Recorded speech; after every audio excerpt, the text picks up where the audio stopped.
सांस उठा उठा कर दिया जा रही है, ये जान लेना कि तुम्हारे पति का पूर्व का कोई कर्जा होगा कि ये सब रिश्तेदार उसको निचोड़ निचोड़ कर लेकर जा रहे हैं। ये पूर्व का कर्जा होगा तुम्हारा, जो आज निचोड़ कर लेकर जा रहे हैं। इतना बड़ा बिल रखना, इतना बड़ा बिल रखना, सास किसी को उठाकर पूरी प्रॉपर्टी भी दे दे तो चिंता मत करना। नानी बाई के मायरे में कथा आती है, नरसाई की अपने कर ली थी और नरसी मेहता और माणी गोरी को धक्के देकर निकाल, नरसी मेहता की पत्नी को धक्के देकर निकाल दिया, नरसी मेहता को धक्के देकर निकाला। और नरसी मेहता की जो भाभी थी उसने पूरी प्रॉपर्टी अपनी कर दी, पूरा सोना चांदी हीरा पन्ना सब अपना कर दिया, बाद में इनको धक्के मारकर निकाल दिया। जरा विचार करना, जिसको धक्के मारकर निकाला था वो नरसिंह मेहता रोते रोते शंकर जी के मंदिर में गया था। अगर आपने नानी बाई का मायरा सुना होगा तो उसमें लिखा है, नरसिंह मेहता रोते रोते शिव जी के मंदिर में गया था। नरसिंह मेहता सांवरिया का भजन करता था, सांवरिया का के लोग उससे कहते हैं जो तुम्हारी सुनता ही नहीं है। तुम्हारे को दुख आया, परिवार वालों से कहा, परिवार वाले क्या कर लेंगे। तुम्हारे ऊपर कष्ट आया, तकलीफ आई, परिवार वाले क्या कर लेंगे। तुम्हारे जीवन में तकलीफें बढ़ी, कष्ट बढ़ा, परिवार वालों से कहा, क्या कर लेंगे। आपने अपना दुख उसको सुनाया जो कुछ नहीं कर सकता। अगर ये दुख जैसे नरसिंह मेहता ने शंकर जी के शिवलिंग का स्पर्श कर कर गले लगकर उसको सुना दिया तो देवदेव महादेव ने नैया पार लगाया।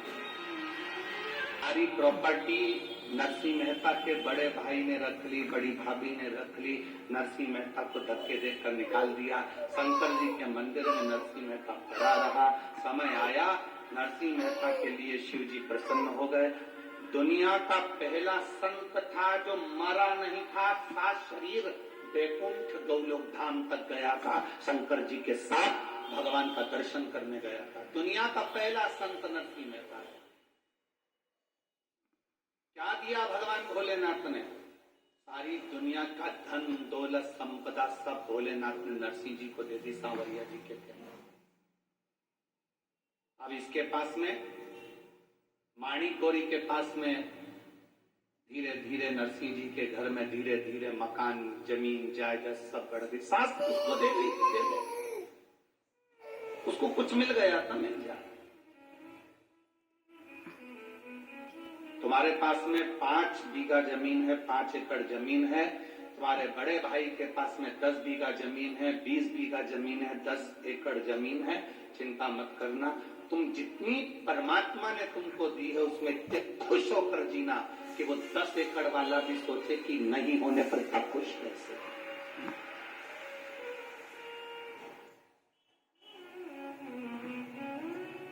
आज हमारे वो सूरत वाले सोमानी जी आए थे तो वो बहुत साधारण है, बहुत दुखी है, चाहे जिंदगी में सबसे ज्यादा दुखी हुई है। उसने शिव जी का नाम लेकर अपने बच्चों को पालने के लिए, परिवार को पालने के लिए थोड़ा बहुत मठरी और ये चकली और नमकीन का काम चालू करा। उसने ये भेजा है तो पर गुरुजी हमारे जी कह रहे थे सूरत वाले कि इतना दुख था, पहले रोती थी। शिव महापुराण की कथा सुनने के बाद उसने एक संकल्प ले लिया शंकर जी के मंदिर में कि आज के बाद किसी के सामने नहीं रोऊंगी, रोऊंगी तो मेरे महादेव के पास में जाकर रो।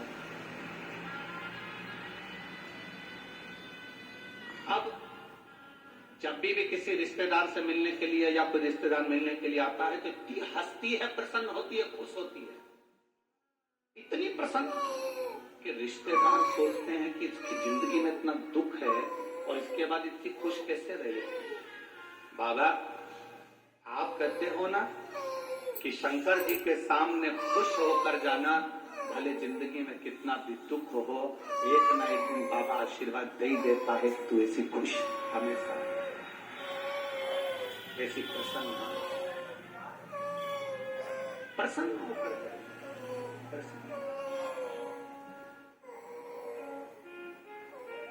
आप दुखी क्यों हो? ये इतने लोग लाखों की संख्या में बैठे हो, आप लोग इतने लाखों की संख्या में पहुंचे हो, आप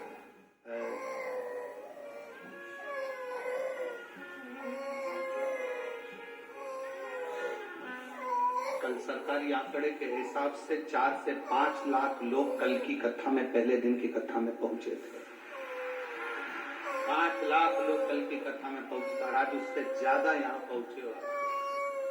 जरा अंदाजा लगाइएगा, आपके दुख का कारण क्या है?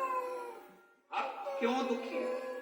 उसका दुख का केवल एक कारण है कि आप दूसरे से आस लगाते। और यहाँ शिव पुराण कहती है, आशाइक राम जी से दूजी आशा छोड़ दे, नाताइक राम जी से दूजा नाता तोड़ दे, और साधु संगे राम रंगे अंग अंग रंगिए, और जाई विधि राखे राम। आप आस दूसरे से लगा,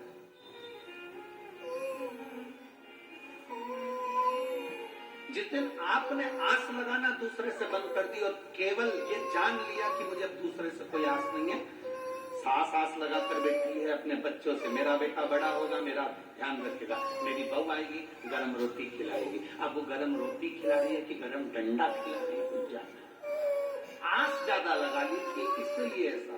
आस नहीं लगाती ना, पहले से ये विचार कर लेती कि भगवान मुझे भोलेनाथ जी ऐसा रखना कि मरते दम तक मेरे शरीर में वो बल रखना कि मैं भोजन बना सकूं, अच्छे से तेरा भोग लगा सकूं और स्वयं भी खा सकूं। बाबा से आपको ये प्रार्थना करना चाहिए कि मेरे शरीर को मरते दम तक ऐसा बनाकर रखना कि मुझे किसी की जरूरत ना पड़े।